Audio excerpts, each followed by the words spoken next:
Diễm xin chào cô chú, anh chị, các bạn và các em. Nhận được yêu cầu thì hôm nay Diễm làm video thịt gà viên. Thịt gà viên làm đơn giản lắm mà ăn cũng ngon nữa. Nếu mà mình không ăn được thịt heo hoặc là thịt bò đó thì mình có thể thay thế bằng thịt gà. Mình ăn với bún nè, hoặc là mình ăn không chấm với tương ớt rất là ngon. Cách làm thì đơn giản, không có khó.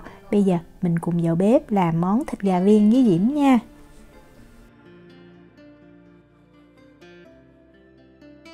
Đầu tiên mình đi pha cái nguyên liệu để mình ướp vào thịt trước. Thì Diễm có 6 gram muối, 10 gram đường, 8 gram bột nêm gà, 2 gram bột nổi, cái này là mình dùng bột nổi double acting nha,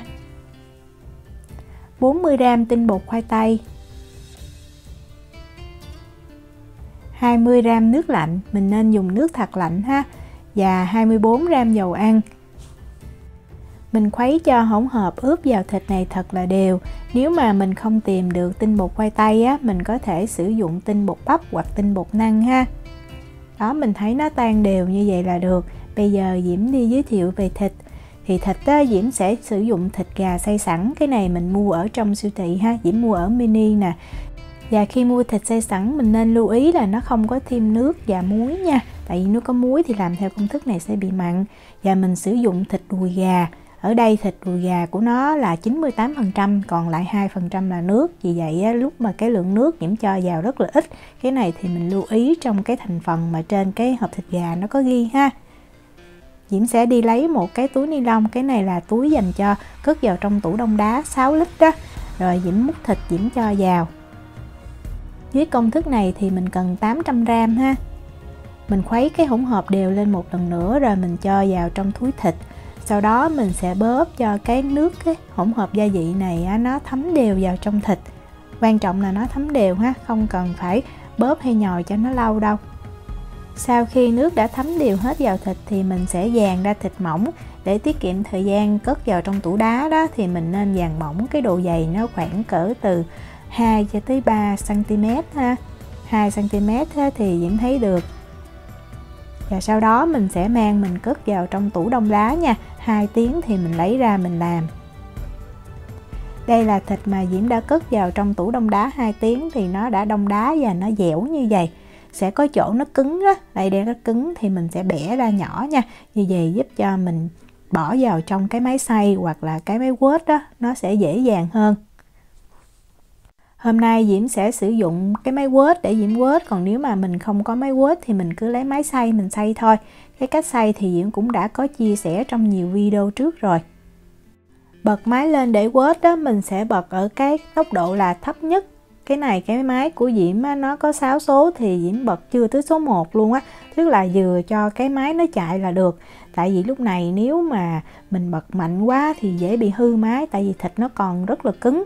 Mình quết khoảng cỡ 1 cho tới 2 phút ha. Sau đó mình sẽ tăng lên cái tốc độ thấp thì Diễm sẽ để số 1. Quan trọng là mình thấy cái máy của mình nó vững á, nó không bị rung lắc quá nhiều. Tại vì lúc này thịt còn rất là cứng. Mà khi mà mình quết nó tạo thành một cái khối như vậy. Đó, mình thấy cái máy nó không có bị xê dịch nhiều ha. Đừng có để cái tốc độ cao quá thì rất là dễ bị hư máy. Sau khi quết ở tốc độ thấp á, 3 phút thì thịt nó đã dẻo. Và mình thấy nó cũng bớt cứng nhưng mà nó chưa có nhuyễn. Thì lúc này mình sẽ tăng lên cái tốc độ cao, quết thêm 5 phút nữa. Nhưng mà đầu tiên mình cũng để cái tốc độ trung bình thôi. Rồi từ từ mình mới tăng lên. Tại vì nếu bây giờ mình tăng ở cái tốc độ cao liền, cái máy nó rung lắc rất là nhiều. Mình có thể giữ cái máy giúp cho cái máy nó vững hơn nha. Sau thời gian quết 5 phút ở cái tốc độ cao này thì thịt nó đã nhuyễn và nó dẻo ha. Đó. Lúc này nó đã mềm hơn rất là nhiều và nó nhuyễn như vậy là đạt nè. Thì lúc này mình mới nêm hành, tỏi và tiêu vào. Nếu mà mình không có bột hành, bột tỏi như Diễm mình có thể phi hành tỏi vàng lên thơm mình cho vào. Mình cũng có thể cho hành tươi sống cũng được ha. Tiêu mình cũng có thể sử dụng tiêu trắng nha. Diễm hết tiêu trắng rồi nên Diễm sử dụng cái tiêu đen này. Tiêu trắng thì cái viên thịt nó sẽ đẹp hơn. Sau đó mình bật lên cái tốc độ cao nhất và mình quết thêm 1 phút nữa là thịt quết đạt. Mình đừng có quết lâu hơn nha. Mình nhìn cái thau quết thịt nó còn rất là lạnh, mình quết lâu quá thịt hết lạnh á, thì nó dễ bị bở. Nếu mà mình quết sau 10 phút như vậy mà thịt nó chưa nhuyễn thì mình cứ mang mình cất lại trong tủ đông đá. Khoảng 1 tới 2 tiếng sau mình mang ra mình quết lại thì nó sẽ nhuyễn hơn. Đối với máy quết á, thì khi mà mình quết xong thì vẫn còn thấy một vài cái miếng thịt như vậy, nó không có nhuyễn hoàn toàn được. Bây giờ mình đi luộc thịt thì Diễm lấy một cái nồi lớn đó, Diễm cho vào 2 lít nước, 2 muỗng cà phê muối và mình khuấy cho muối nó tan đều trong nước này. Mình cho muối vào như vậy thì mình luộc cái viên thịt nó không có bị lạc và Diễm thấy nó chắc và nó trắng hơn. Mình cho thêm một cái củ hành tây ha. Và hành tím thì hành tím tùy mình củ to củ nhỏ, Diễm cho cái củ lớn như vậy nè. Khoảng từ 4 cho tới 5 cái tép tỏi. Và sau đó mình lấy thịt á, mình cho vào cái lòng bàn tay của mình bóp để mình tạo thành những cái viên tròn. Thì như vậy khi mà mình luộc chín á, nó không có bị bung ra. Hoặc mình cũng có thể dùng muỗng để mình tạo thành những cái viên như là Diễm đã có chia sẻ trong video bò viên trước đây. Với cách bóp như vậy á, thì cái viên thịt nó sẽ chắc hơn. Bắt nồi thịt viên lên bếp á, thì mình bật cái lửa lớn nhất và mình chuẩn bị sẵn một thau nước lạnh để khi mà thịt viên chín á, mình vớt ra mình ngâm vào đây. Bây giờ mình nấu cho nó sôi ha, thì trong lúc nấu á, thỉnh thoảng mình nên dùng cái muỗng hoặc là cái đầu vít bột như Diễm nè, mình ấn cho cái viên thịt nó nằm ở trong nước, như vậy thì nó sẽ trắng, nó không có bị đen. Khi mà nước bắt đầu nó sôi á, thì mình tính khoảng cỡ 2 tới 3 phút á, là cái viên thịt chín. Mình có thể kiểm tra bằng cách là mình cầm lên mình bóp, nó sẽ rất là chắc ha, nó có độ dai và đàn hồi tốt. Hoặc là mình cắt ra mình ăn thử. Thịt gà thì mình nên luộc cho chín mình ăn, nó sẽ an toàn hơn. Khi chín rồi thì mình vớt ra, mình ngâm liền vào trong cái thau nước lạnh ha.